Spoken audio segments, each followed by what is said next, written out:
violence. What we're going to see instead is just a kind of Holocaust continuing for the next several years. Nothing is stopping it. And no European governments, or the US government, of course, are stopping arms shipments to Netanyahu. So recently, Max Blumenthal broke down Israel's sinister plans for its occupation of Gaza and talks about the unprecedented nature of Israel's genocide there.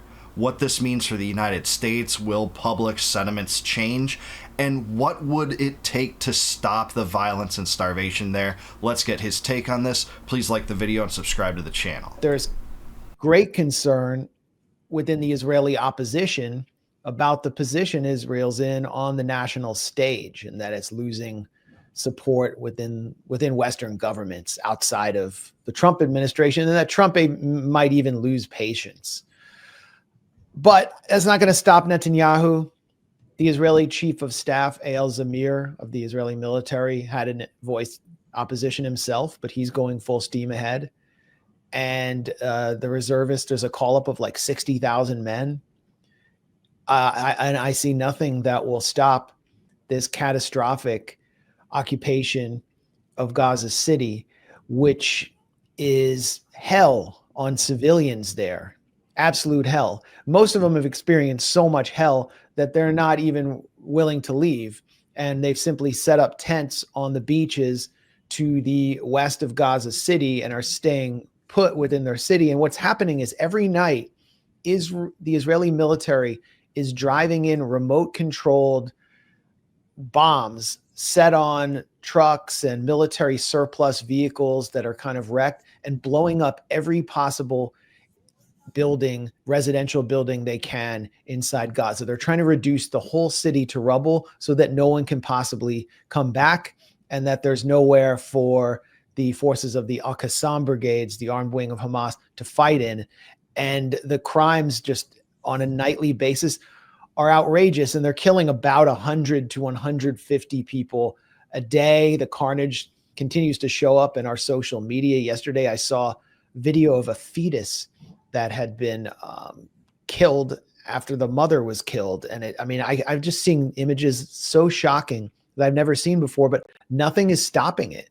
And no European governments, or the US government, of course, are stopping arms shipments to Netanyahu. Yeah, I mean, this is criminal. It's absurd. I stand aghast when I even hear him describe this. It's so absurd that many people that consider themselves pro-life in America will make excuses for that kind of atrocity, those kinds of slaughter in Gaza, to adhere to the Israel first mentality. But he's exactly right. They flushed a lot of the Palestinians south, down closer to Rafah, but up in the north in Gaza City, it's become what Anthony Aguilar, the GHF whistleblower, called the apocalypse zone. They've made it unlivable, flushing people out of their homes, out of their property, what little semblance of life they had. And then, you would be put in that kind of situation not knowing what to do, and many people risked their lives to move. Some people stayed, decided to maintain whatever semblance of life they had despite all these atrocities. But it's all madness, and Max is right. There doesn't seem to be anything stopping it, even with public sentiment shifting against Israel, even in the United States to some extent. The Israel lobby still maintains control, and I see no reason why this would go away. And he's right about Eyal Zamir, the head of the IDF, expressed reservations toward the occupation of Gaza, but Max seems to think that's still going to go forward. I guess we'll have to see. So it's going to go full steam ahead, and they still have this fantasy date of completing their occupation on October 7th. Wow. Can Hamas stop it? They can make it very difficult. And they have, let's say, 20,000 fighters. I don't know how they're doing with weapons. Their rocket arsenal is mostly expended. They do have some rockets that can fire within Gaza City, within Gaza. They do have small arms like AK-47s. They do still have some tandem anti-tank weapons that they can use in a coordinated fashion to stage ambushes against Israeli armor, which they did very effectively last week in the Al Zaytun neighborhood of Gaza City, which Israel has failed on 7 separate occasions to capture They've had to keep coming back after declaring that the Al-Qassam brigade of al-Zaytun is gone. And so they've become sort of a legendary brigade. And what they also have is IEDs. And the IEDs are one of the most effective weapons. They're basically repurposing unexploded Israeli bombs that are dropped from the air into like TV bombs, Shawaz bombs, they call them. And then they plant them by hand on tanks. We saw during Operation Gideon's Chariot, which was the failed total victory Netanyahu operation launched last June. And a Qassam fighter actually dropped a Shawaz bomb through the open turret of a Namur armored personnel carrier and killed all 7 soldiers inside. So if this continues to happen and the deaths pile up for Israeli soldiers, we will see more and more domestic opposition. And again, these are reservists. A lot of them are guys who have jobs back, inside Israeli society, who are in their 30s. Man, I hope we see more opposition with Israel push back against Netanyahu's depraved schemes, this genocide and starvation. This is just sheer lunacy. I think Max is being a little bit charitable about the number of Hamas soldiers that exist. I think it's closer to 12 to 14,000 based on what I've seen, but no one's more plugged into this than Max. So to some extent, I have to defer to him, but they have used these kind of tactics to fight back against the Israelis. He's absolutely right. Their depleted weaponry has been an issue. I don't think they've fired an actual rocket into Green Line Israel since April, and even before that, it was more and more sporadic. I don't think Israel's tactics can completely eliminate, Hamas by any stretch of the imagination, doing that this way, without any kind of semblance of a negotiated settlement, hostage exchanges, etc., because Netanyahu is holding off on any more exchanges because those 50 remaining hostages that Hamas has, compared to, by the way, like 3,500 Israeli ones, that's the pretext he needs to occupy Gaza. When those hostages, if they were released, which Hamas wanted to do through the ceasefire agreement, and they're continually willing to engage in hostage releases with Israel, who doesn't want to do it now because that serves as the pretext Netanyahu needs to occupy Gaza. And have families. And so this has an enormous economic and psychological strain on Israeli society as well. Wow. Was Tony Blair recently at the White House, and is there some connection between that and Trump's post-Gaza war plans for the Gaza Strip? Yeah, I mean, this is just sick. It's absolutely sick. Tony Blair's claiming, he's just consulting with Trump and providing know-how. But as I've been reporting for years, even before the gray zone existed, Tony Blair has been working with international consultancy firms, the United Arab Emirates, JP Morgan, in order to cash in off a kind of Israeli takeover of Gaza. After the removal of Hamas, there was a paper I got a leaked paper back in like 2014, where Blair was consulting with McKinsey and John Kerry at the time to provide sweatshops to Gaza, to basically turn Gaza into a giant sweatshop to make clothes for Israeli designers after Hamas was toppled. But that didn't happen. And yeah, war profiteering. This is a tale as old as time. The U.S. engages in it. Israel wants to engage in it. Trump's talked about it, making Gaza the Riviera on the Mediterranean. Just this lunacy that, if anything, adds fuel to the fire that is the catastrophic situation that's unfolding there, because it's being financed by the United States, because Netanyahu isn't letting off by any stretch with minimal pushback from his own people. There were organized, protests against Netanyahu and the policies a few weeks ago, maybe 1 week ago, actually, but it doesn't seem to have moved the needle there, because if you poll Israelis, something like 75% agree with Netanyahu, and that's horrific, if you ask me. There is some opposition, Ehud Olmert and Yair Golan, at times Eyal Zamir pushback, but it hasn't proven enough. There doesn't seem anything to stop this at all. In the United States either, AIPAC still has control, and even though prominent politicians like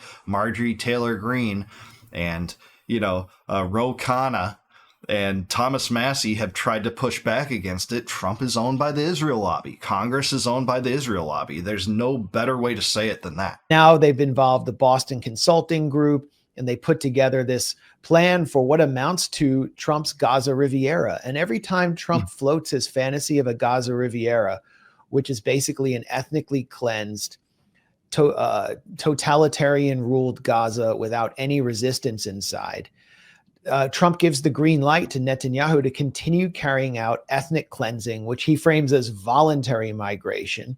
And what they're now pushing is a plan to, number one, they haven't completed the destruction, destroy the north, make it uninhabitable, push everyone south, place them in a series of bubbles, which are biometric concentration camps, and then offer them incentives to leave Gaza forever. And if you think this is hyperbole, look what Israel Katz has said about the concentration zone that will be in the place where the ruins of Rafah, where Rafah once stood. There will be a humanitarian city, he calls it. And sometimes they use language like, displacement and transfer. But we know what this is. It's a concentration camp. Ehud Olmert has exposed this as such from within Israel. Oppositional reporting within Israel talks about this like Haaretz. It's unconscionable, but that's exactly what they want to do. Max is right about this, and it sounds hyperbolic if you haven't looked into this closely, but that's exactly the plans they're laying out, to create concentration camps for the remaining Palestinians that they can't cleanse or flush out from the north. To pay for food, subsidies, to leave. I don't know where they're going to go. Egypt doesn't want them there, but the plan will at least go to 2 phases of destruction and concentration. And these have been spelled out. These blueprints have been spelled out and been passed around since at least early 2024, when the Israeli Prime Minister's office uploaded them to his website. And they show the 4-stage plan of like destroying Gaza, concentrating the population, weeding out the bad people, putting them in like torture dungeons, then reconstruction. Then it becomes this Dubai-like paradise, which is ruled by, some authority that has no intention of resisting Israel. And Elon Musk gets to build an electric car EV plant inside Gaza. There's actually the final graphic in this presentation shows an Elon Musk-like character with some Emirati-looking figures at an EV plant where the poor labor is provided by Gaza. Yeah, this is part of a leaked PowerPoint presentation that he's talking about now. Breaking Points did really good reporting on this too, so is the Gray Zone. But this was leaked. This isn't, some absurd conspiracy theory, this idea of a Riviera on Gaza. This has been leaked, and people like Jared Kushner have talked about it in addition to Donald Trump. And this fantasy will never come to pass. What we're going to see instead is just a kind of Holocaust continuing for the next several years.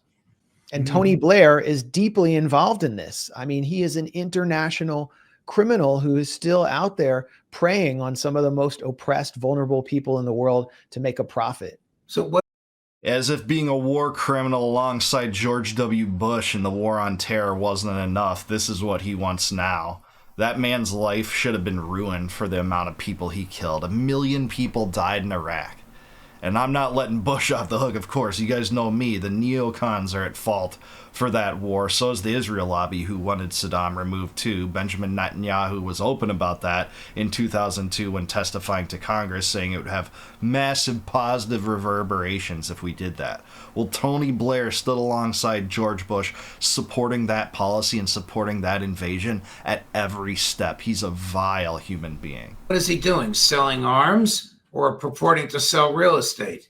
I mean, he's always been involved with the Emiratis, and he also has been a consultant for JP Morgan. And so he has come into the Palestinian, worked through the Palestinian Authority in the West Bank to finagle various cell phone deals through companies like Watan which had investors from JP Morgan and were provided through the Emirates. So he's basically a rainmaker for the people, the forces, the very wealthy forces behind him. And he had set up his peacemaking team on a full floor of the American Colony Hotel in occupied East Jerusalem.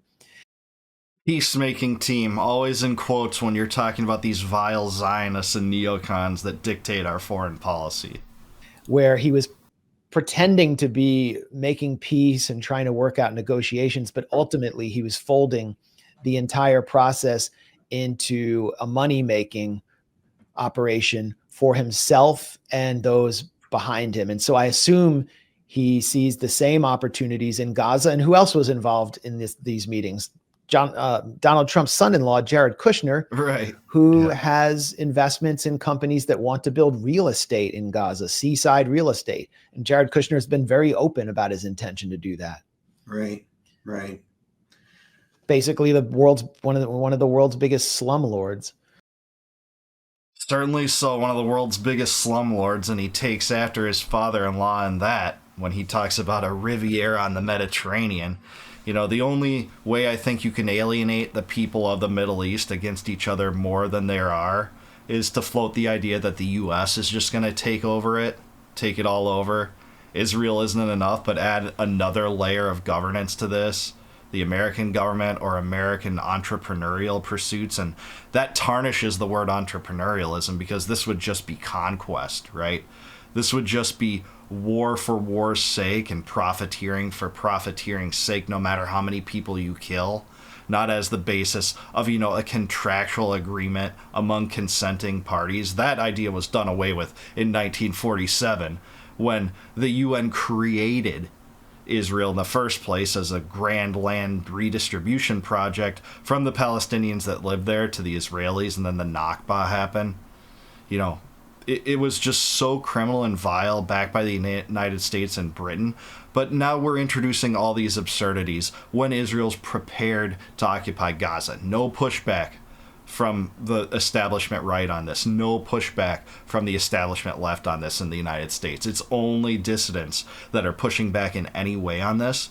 Trump isn't even threatening to withhold aid unless the starvation and killings are discontinued by Netanyahu. But he won't do it.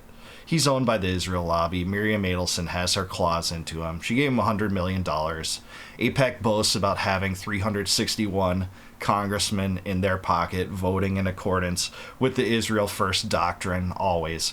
And that's where we are. I don't think we're going to stop the occupation of Gaza. But whether Israel's destroying it itself from the inside, maybe not in the short term, but in the long term, is an open question. That's something that John Mearsheimer has talked about, that public opinion may turn against Israel so hard, in addition to all the international opinion that's turned against it, that Israel might not be able to maintain its own sovereignty and its own territory when all this is said and done. And, you know, it's just such vile circumstances that the U.S. has to fund and finance this and double down on everything Israel does no matter what. So I guess we'll have to see how it pans out. But for now, more Americans need to be awakened to these realities. Max does a great job at shedding light on that, as does Napolitano on his show. But I do want to hear from you. Let me know down below. What's the end game to all this? Is Israel going to collapse from the inside or outside due to this? What does this mean for U.S. politics? Is the Israel First mentality getting more and more hard to defend? Let me know in the comments down below. Please like the video, subscribe to the channel, subscribe to Judge Napolitano too, and please consider becoming a YouTube member. If you click the join button below, you can help support my channel, and in return for that, I will give you the gift of having access to all of my videos that are members only before they go live to the general public on YouTube. And until I see you guys next time, no more war, no more debt, no more inflation, and no more empire. Peace out, guys. Catch you in the next one.